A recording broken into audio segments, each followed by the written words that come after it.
Hello good morning everyone. કાલના વિડીયોની અંદર આપણે મેડિકલ સર્જિકલ નર્સિંગમાંથી જે મોસ્ટ ઇમ્પોર્ટન્ટ ક્વેશ્ચન છે એ સોલ્વ કર્યા હતા.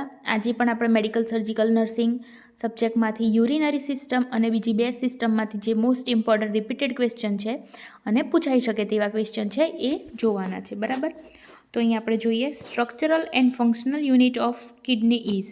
તો ક્વેશ્ચનમાં આપણને એવું પૂછ્યું છે structural and functional unit of kidney. તો કિડનીનું સ્ટ્રક્ચરલ અને ફંક્શનલ યુનિટ જે છે એ છે નેફ્રોન. ઓકે, આન્સર આવશે ડી.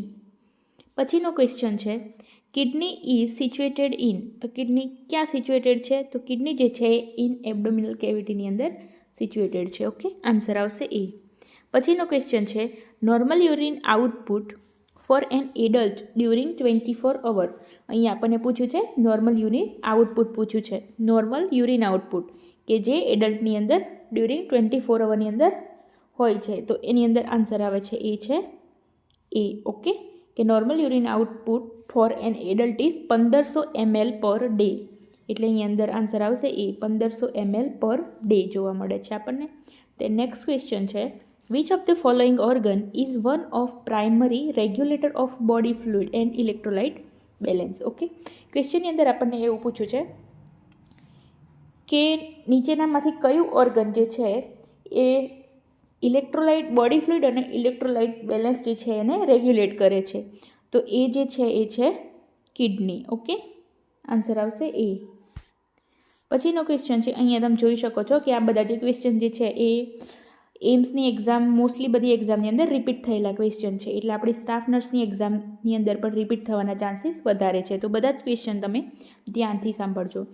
પછીનો ક્વેશ્ચન છે when a person blood pressure drops the kidney response by. તો ક્વેશ્ચનમાં આપણને એવું પૂછ્યું છે કે કોઈ એક પર્સનનું જ્યારે બ્લડ પ્રેશર જે છે એ ડ્રોપ થતું હોય ત્યારે કિડની શું રિસ્પોન્સ કરે છે? બરાબર, તો જે કિડની જે છે એ સિક્રિટિંગ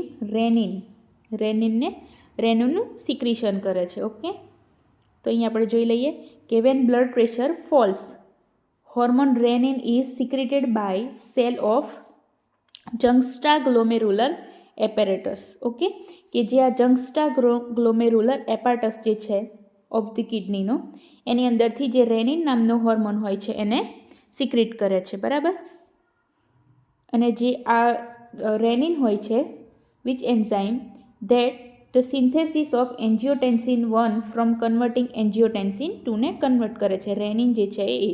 બરાબર, પછીનો ક્વેશ્ચન છે what is average GFR of an adult. એડલ્ટની અંદર GFR કેટલો હોય એવરેજ? તો GFRનો મતલબ થાય છે ગ્લોમેરુલર ફિલ્ટ્રેશન રેટ. ઓકે, તો એ જે GFR હોય છે એ છે 180 લીટર પર ડે જોવા મળે છે. બરાબર, 180 લીટર પર ડે જોવા મળે છે. પછીનો ક્વેશ્ચન છે amount of blood filter in renal capsule પર મિનિટ ઇઝ નોન એઝ. તો અહીં આપણે જોઈએ છીએ ક્વેશ્ચનમાં આપણને એવું પૂછ્યું છે કે જે અમાઉન્ટ ઓફ બ્લડ જે છે એ રિનલ કેપ્સ્યુલની અંદર ફિલ્ટર થાય છે પર મિનિટની અંદર, એને શું કહેવામાં આવે છે? તો એને કહેવામાં આવે છે ગ્લોમેરુલર ફિલ્ટ્રેશન રેટ કહેવામાં આવે છે. બરાબર, પછીનો ક્વેશ્ચન છે which of the following is not found in urine. તો નીચેનામાંથી શું યુરિનની અંદર જોવા મળતું નથી? બરાબર, તો એની અંદર આન્સર આવે છે ડી. અહીં આપણે જોઈ લઈએ કે જે યુરિન જે છે એના કમ્પોઝિશન કયા કયા છે. બરાબર, તો normal composition of urine are water. યુરિનની અંદર આપણને 96% વોટર જોવા મળે છે.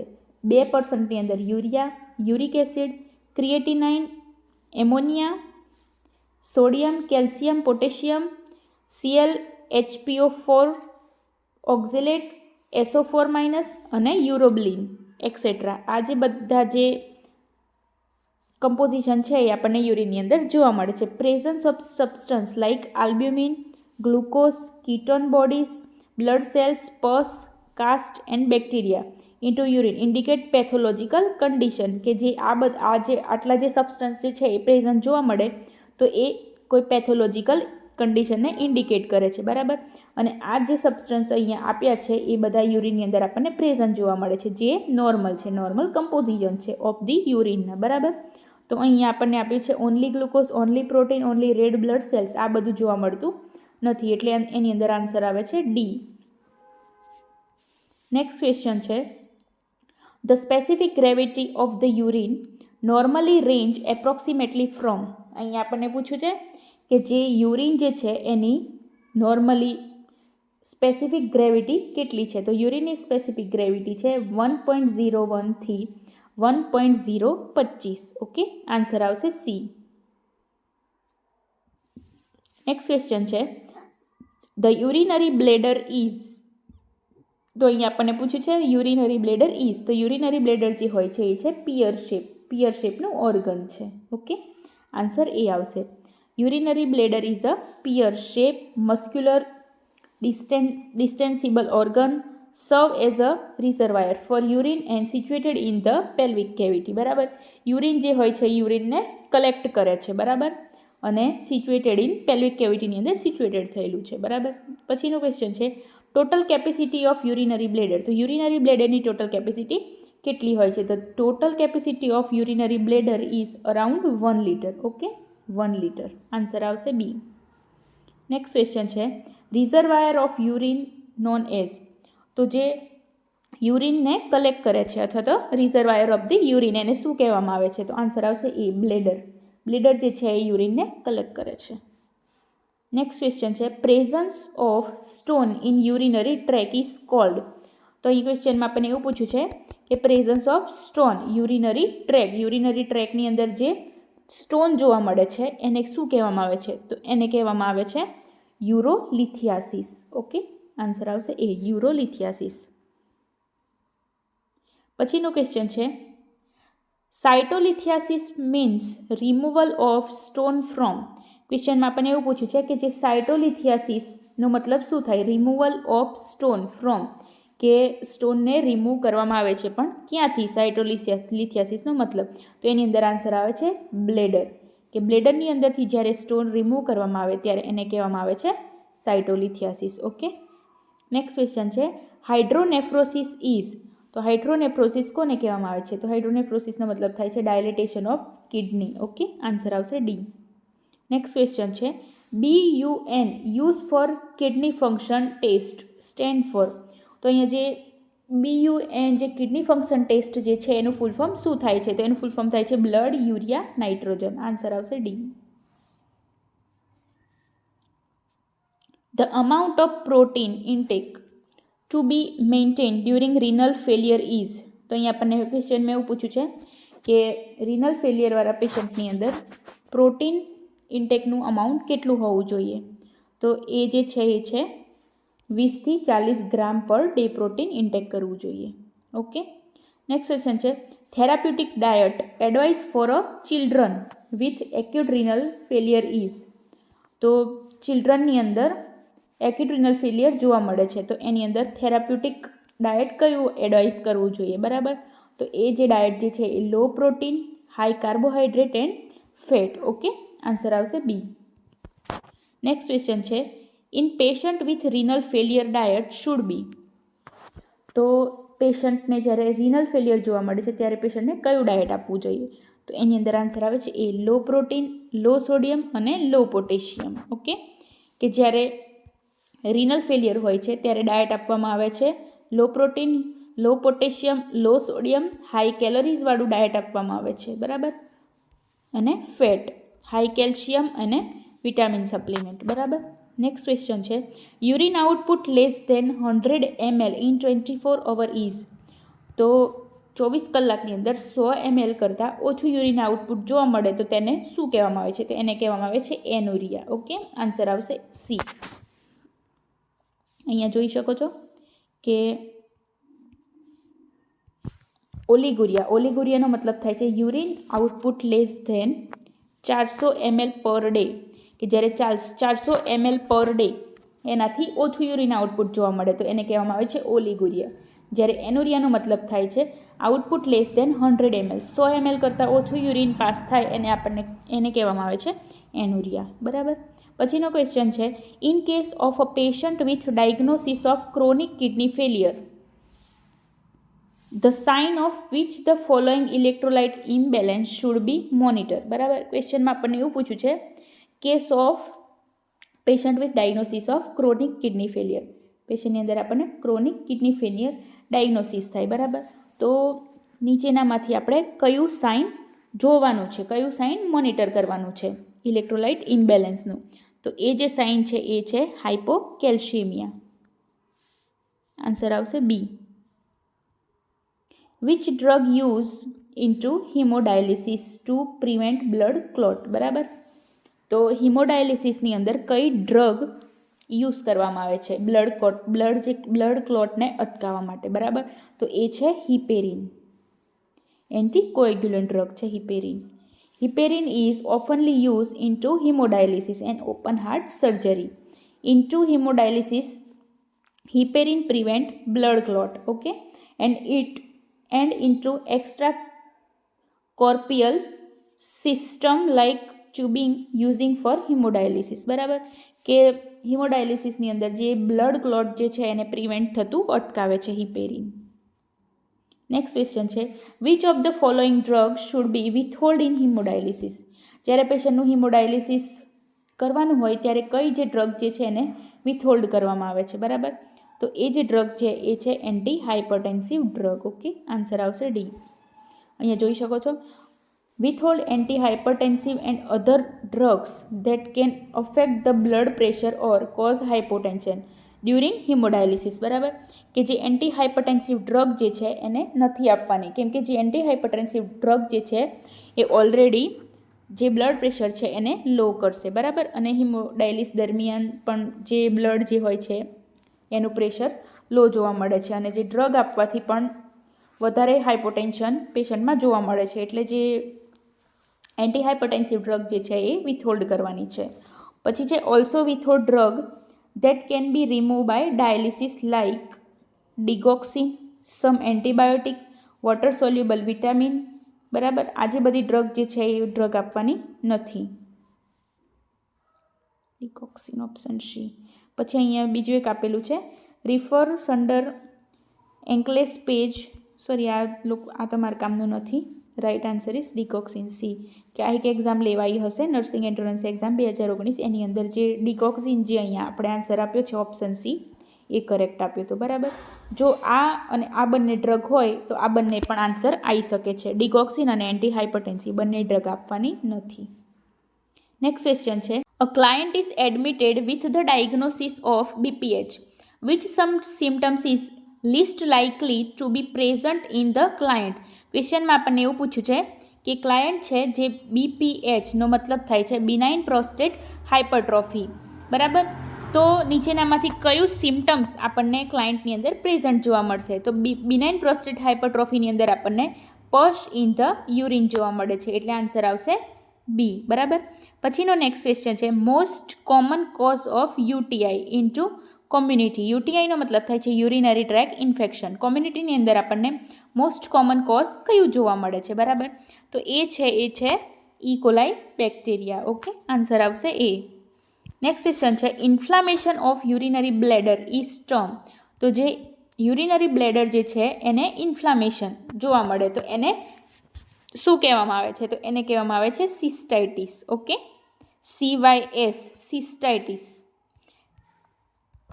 Inflammation of urinary bladder that usually occurs as a result of ascending urinary tract infection called cystitis. પછી છે પસ ઇન યુરિન કોલ્ડ. તો યુરિનની અંદર આપણને પસ પ્રેઝન્ટ જોવા મળે તો એને શું કહેવામાં આવે છે? તો એને કહેવામાં આવે છે પાયુરિયા, ઓકે. પછીનો ક્વેશ્ચન છે Bonney's test is use to confirm. Bonney's test જે છે એ નીચેનામાંથી કઈ કન્ડિશનને કન્ફર્મ કરવા માટે યુઝ થાય છે, બરાબર. તો આ ટેસ્ટ જે છે એ જે છે બોનિસ ટેસ્ટ એને કહેવામાં આવે છે bladder stress test use to assess urinary ઇન્કોન્ટિનન્સને અસેસ કરવા માટે આ ટેસ્ટ કરવામાં આવે છે by observing incontinence during cough, sneeze, laugh and exercise, બરાબર. ડ્યુરિંગ કફિંગ, સ્નીઝિંગ, લાફિંગ અને એક્સરસાઇઝ દરમિયાન યુરિનરી બ્લેડર જે છે એનું ઇન્કોન્ટિનન્સ ચેક કરવા, એને અસેસ કરવા માટે થાય છે. તો એની અંદર આન્સર આવે છે સ્ટ્રેસ ઇન્કોન્ટિનન્સ, ઓકે. આન્સર આવશે એ. નેક્સ્ટ ક્વેશ્ચન છે, aspermia is the term use to describe, બરાબર. તો એસ્પર્મિયાનો મતલબ શું થાય છે? તો એનો મતલબ થાય છે absence of semen. Okay, absence of semen. અહીંયા બહુ બધા એબ્સન્સ ઓફ સ્પર્મ કરીને આવે છે, પણ સ્પર્મ આવતું નથી, એટલે એસ્પર્મિયાનો મતલબ થાય છે absence of semen. Next question છે, inflammation of testis is known as. તો ટેસ્ટિસનું ઇન્ફ્લામેશન થવું એને શું કહેવામાં આવે છે? તો એને કહેવામાં આવે છે ઓર્ચાઇટિસ. આન્સર આવશે બી. પછીનો ક્વેશ્ચન છે, what is the WHO criteria for minimum sperm count in normal semen. તો એકોર્ડિંગ ટુ WHOના ક્રાઇટેરિયા પ્રમાણે મિનિમમ સ્પર્મ કાઉન્ટ કેટલા હોવા જોઈએ નોર્મલ સીમેનની અંદર, બરાબર. તો એ છે આન્સરમાં આવે છે 15 મિલિયન, બરાબર. આન્સર આવશે બી. પછી ક્વેશ્ચન છે, largest organ of human body. Human બોડીનું લાર્જેસ્ટ ઓર્ગન કયું છે? તો એ છે બી, સ્કિન. નેક્સ્ટ ક્વેશ્ચન છે, what is the superficial layer of skin called. તો જે સ્કિન જે છે એનું સુપરફિશિયલ લેયર જે છે એને શું કહેવામાં આવે છે? તો એને કહેવામાં આવે છે એપિડર્મિસ. ઓકે, આન્સર આવશે બી. પછીનો ક્વેશ્ચન છે, which type of burn is painless. તો ક્વેશ્ચનમાં આપણને એવું પૂછ્યું છે કે કયા પ્રકારનો જે બર્ન હોય છે એ પેનલેસ હોય છે, બરાબર. તો અહીંયા આન્સરની અંદર આવે છે સી. 3rd ડિગ્રીનો જે બર્ન હોય છે એ પેનલેસ હોય છે, બરાબર. એ કઈ રીતે? તો the 3rd degree and 4th degree burn are painless because it destroy nerve ending of the pain in the skin. કે જે 3rd અને 4th ડિગ્રીનો જે બર્ન જોવા મળે છે એ જે હોય છે બર્ન, એ જે નર્વ એન્ડિંગ હોય છે of the pain, nerve ending of the pain એને ડિસ્ટ્રોય કરી નાખે છે, જેથી પેન જે છે એ ફીલ થતું નથી. એટલા માટે એને પેનલેસ બર્ન કહેવામાં આવે છે, 3rd ડિગ્રી અને 4th ડિગ્રી, બરાબર. નેક્સ્ટ ક્વેશ્ચન છે, in the case of burn the involvement of the epidermis only comes under.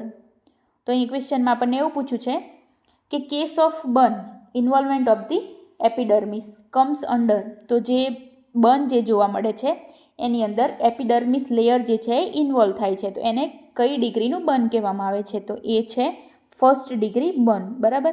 કે જે એપિડર્મિસ લેયર હોય છે એ 1st ડિગ્રી બર્નમાં જોવા મળે છે, કે 1st degree burn is superficial burn, બરાબર. કે જે 1st ડિગ્રીનું બર્ન હોય છે એ સુપરફિશિયલ હોય છે, in which burn is limited to outer layer, કે એ આપણને આઉટર લેયરમાં જોવા મળે છે, outer layer of the dermis, બરાબર. ડર્મિસના આઉટર લેયરની અંદર આપણને 1st ડિગ્રી બર્ન જોવા મળે છે. પછીનો નેક્સ્ટ ક્વેશ્ચન છે, blister are mainly seen in. તો જે બ્લિસ્ટર જે છે એ આપણને કયા ડિગ્રી ઓફ બર્નની અંદર જોવા મળે છે, બરાબર. તો એ છે 2nd ડિગ્રી બર્ન, કે જે 2nd ડિગ્રીનું બર્ન હોય છે એની અંદર આપણને બ્લિસ્ટર જોવા મળે છે. 2nd ડિગ્રી બર્ન કોને કહેવાય? તો blister means collection of the fluid, બરાબર. બ્લિસ્ટરનો મતલબ થાય છે collection of the fluid below or within the epidermis. એટલે જે એપિડર્મિસ લેયર હોય છે એની અંદર આપણને કલેક્શન ઓફ ધી ફ્લુઇડ જોવા મળે છે, એને બ્લિસ્ટર કહેવામાં આવે છે, બરાબર. 2nd degree burn involve epidermis and part of dermis, so fluid collection occur between dermis and epidermis layer. તો 2nd ડિગ્રી બર્નની અંદર આપણને ડર્મિસ અને એપિડર્મિસ જે લેયર હોય છે એની અંદર બર્ન જોવા મળે છે, બરાબર. બ્લિસ્ટર જોવા મળે છે જેની અંદર જેની અંદર આપણને કલેક્શન ઓફ ધી ફ્લુઇડ જોવા મળે છે, બરાબર. પછીનો ક્વેશ્ચન છે, rule of 9 use in the burn patient for estimation of. તો આપણને અહીંયા બધાને ખબર જ છે કે રૂલ ઓફ 9 આપણે સાંભળ્યું હશે, કે જે બર્ન્સ ક્રાઇટેરિયા છે એને કાઉન્ટ કરવા માટે યુઝ થાય છે, બરાબર. તો રૂલ ઓફ 9 જે છે એ પેશન્ટની અંદર શું એસ્ટિમેટ કરવા માટે વપરાય છે, બરાબર. તો અહીં આપણે જોઈ લઈએ કે rule of 9 use for estimate of presence of total body surface area, કે જે ટોટલ બોડી સરફેસ એરિયા જે છે એ કેટલા % અંદર બર્ન થયું છે એ ચેક કરવા માટે રૂલ ઓફ 9 યુઝ થાય છે, બરાબર. અહીંયા આપેલું જ છે આપણને ફોર એડલ્ટ હેડ રિપ્રેઝન્ટ 9%, ઈચ અપર એક્સ્ટ્રીમિટી. આ અહીંયા આપણને જે થિયોરિટિકલ આપેલું છે, પણ આપણે ઇમેજ દ્વારા સમજી જઈએ એટલે આપણને વધારે સમજમાં આવે. શકો છો આ ઇમેજમાં કે રૂલ ઓફ 9 જે છે એ કઈ રીતે વર્ક કરે છે, બરાબર. તો રૂલ ઓફ 9 જે છે એમાં જે આ હેડ જે આપેલું છે, અહીંયા આપણે એન્ટિરિયર અને પોસ્ટિરિયર બોડી પાર્ટ આપેલો છે, જેમાં ટોટલ જે હેડ જે છે એ 9%, એટલે એન્ટિરિયર હેડ અને પોસ્ટિરિયર હેડ અને ફેસ બંને થઈને 4.5 અને 4.5, એટલે ટોટલ જે છે એ 9% રિપ્રેઝેન્ટ કરે છે. જ્યારે બંને ઈચ અપર એક્સ્ટ્રીમિટી એ 9% રિપ્રેઝેન્ટ કરે છે. જેમ કે આ જે એન્ટિરિયર અને આ પોસ્ટિરિયર જે અપર એક્સ્ટ્રીમિટી જે છે 4.5 એટલે ટોટલ 9% રિપ્રેઝેન્ટ કરે છે. એટલે બંને હેન્ડ્સમાં થઈને 4.5 એન્ટિરિયર અને પોસ્ટિરિયર એટલે ટોટલ 9% થયું. બરાબર. પછી છે બેક અને બેક ઓફ ધ ટ્રંક. જે બેક જે છે એ ટોટલ 18% રિપ્રેઝેન્ટ કરે છે. જેમ કે જે આ પોસ્ટ થોરેક્સ અને બટક્સ એ બંને થઈને 18% થાય. એમ એન્ટિરિયર ચેસ્ટ અને એબ્ડોમેન ટોટલ 18% થયું. બરાબર. પછી જે છે આ પેરિનિયમ એરિયા જે છે એ 1% રિપ્રેઝેન્ટ કરે છે. અને જે આ લોઅર લિમ્બ જે છે એ 18% રિપ્રેઝેન્ટ કરે છે. બરાબર. અહીંયા એન્ટિરિયર અને પોસ્ટિરિયર. તો આ રીતે જે છે એ રૂલ ઓફ 9 વર્ક કરે છે. આ રીતે જે બોડી પાર્ટની અંદર આપણને જે બર્ન્સ જોવા મળે છે એ રીતે રૂલ ઓફ 9 પ્રમાણે આપણે બર્ન્સ ક્રાઇટેરિયા પ્રમાણે આપણે કાઉન્ટ કરીએ છીએ કે કેટલા પર્સન્ટેજ બર્ન્સ થયું છે. બરાબર. તો આપણે ઇમેજમાં જોયું કે રૂલ ઓફ 9 જે છે એ કઈ રીતે વર્ક કરે છે. તો અહીંયા આની અંદર આવશે બર્ન્સ પર્સન્ટેજ ઓફ TABS. તો TBS એનો મતલબ થાય છે, અહીંયા આપણે જોઈ લઈએ, ટોટલ બોડી સરફેસ એરિયાઝ. બરાબર. નેક્સ્ટ ક્વેશ્ચન છે a priority care given to the patient with an extensive burns is. તો ક્વેશ્ચનમાં આપણને એવું પૂછ્યું છે કે priority care given to the patient with an extensive burns is. તો જે એક્સટેન્સિવ બર્ન્સ જે થયું હોય એ પેશન્ટને આપણે કઈ પ્રાયોરિટી કેર આપવાની છે. બરાબર. તો એ છે ફ્લુઇડ સ્ટેટસ. પેશન્ટની અંદર આપણને એક્સટેન્સિવ બર્ન્સ જોવા મળે તો આપણે જે પેશન્ટનું જે ફ્લુઇડ સ્ટેટસ છે એ આપણી પ્રાયોરિટી કેર ગિવન હોવી જોઈએ. બરાબર. પછી નેક્સ્ટ ક્વેશ્ચન છે chemical burn of the eye are treated with. તો ક્વેશ્ચનમાં આપણને એવું પૂછ્યું છે કે કોઈ પેશન્ટને કેમિકલ બર્ન જોવા મળે તો એ આપણે કઈ રીતે ટ્રીટ કરવાની છે. બરાબર. તો એની અંદર આન્સર જે છે એ આન્સર આવશે સી, કે જ્યારે આંખની અંદર આપણને કેમિકલ બર્ન જોવા મળે તો શું કરવાનું છે? Flushing of lids, conjunctiva and cornea with tap or sterile water. બરાબર. પછીનો નેક્સ્ટ ક્વેશ્ચન છે what kind of diet is given to a burn patient. કે બર્ન પેશન્ટની અંદર કયા પ્રકારનો ડાયટ આપવાનો છે? તો એ છે ઓલ ઓફ એબવ. બરાબર. જેમાં હાઈ સોડિયમ ડાયટ, લો પોટેશિયમ ડાયટ અને હાઈ પ્રોટીન ડાયટ. બરાબર. અહીંયા હાઈ સોડિયમ અને હાઈ પ્રોટીન ડાયટ આપવાનો છે, જ્યારે લો પોટેશિયમ ડાયટ આપવાનો છે. બરાબર. પછીનો નેક્સ્ટ ક્વેશ્ચન છે અ patient with classical heat stroke will have. તો ક્વેશ્ચનમાં આપણને એવું પૂછ્યું છે કે પેશન્ટની અંદર આપણને ક્લાસિકલ હીટ સ્ટ્રોક જોવા મળે તો એની અંદર આપણે બીજું શું નોટિસ કરીએ? તો એ છે ડ્રાય સ્કિન જોવા મળે. બરાબર. આન્સર આવશે એ. અહીંયા આપણે જોઈ લઈએ હીટ સ્ટ્રોક અથવા તો sunstroke is a medical emergency condition by failure of body's heat regulatory hypothermic and mechanism after exposure to heat and high relative humidity. બરાબર. જેની અંદર આપણને જે ટેમ્પરેચર છે એ હાઈ જોવા મળે છે, high body temperature above 105 degree Fahrenheit અથવા તો 40.6 ડિગ્રી સેન્ટીગ્રેડમાં જોવા મળે છે. જેની અંદર આપણને headache, numbness and tingling, fluid and electrolyte depletion, mainly sodium જે છે એ આપણને ડ્રોપ જોવા મળે છે, કન્ફ્યુઝન, પછી છે sudden onset of seizure, delirium, tachypnoea, પછી છે રેડ સ્કિન જોવા મળે છે, hot, dry and red skin and hypotension. આ જે બધી કન્ડિશન જે છે એ આપણને જોવા મળે છે. બરાબર. નેક્સ્ટ ક્વેશ્ચન છે treatment of choice in heat stroke is. તો હીટ સ્ટ્રોક માટેની જે ચોઇસ ઓફ ટ્રીટમેન્ટ છે એ છે ટેપિડ વોટર સ્પંજિંગ. બરાબર. કે પેશન્ટનું જે ટેમ્પરેચર જે છે એ હાઈ થઈ ગયું હોય એને લો કરવા માટે જે ટેપિડ વોટર સ્પંજિંગ કરવામાં આવે છે. બરાબર. નેક્સ્ટ ક્વેશ્ચન છે in psoriasis main clinical manifestation is. તો સોરિયાસિસની અંદર આપણને જે મેઇન ક્લિનિકલ મેનિફેસ્ટેશન જોવા મળે છે ડ્રાય, શાઇની, સ્કેલી લીઝન જોવા મળે છે. બરાબર. પછીનો ક્વેશ્ચન છે herpes zoster is a common disease cause by. તો જે હર્પીસ જોસ્ટર જે છે એ કોમન ડિઝીઝ છે એ શેનાથી થાય છે? તો એ છે વાયરલ ઇન્ફેક્શન દ્વારા સ્પ્રેડ થાય છે. બરાબર. આન્સર આવશે સી. નેક્સ્ટ ક્વેશ્ચન છે a sudden redness of the skin is known as, તો આપણને sudden redness of the skin જોવા મળે તો એને કહેવામાં આવે છે ફ્લશ. બરાબર, અહીં આપણે જોઈ લઈએ sudden redness of the skin called flush.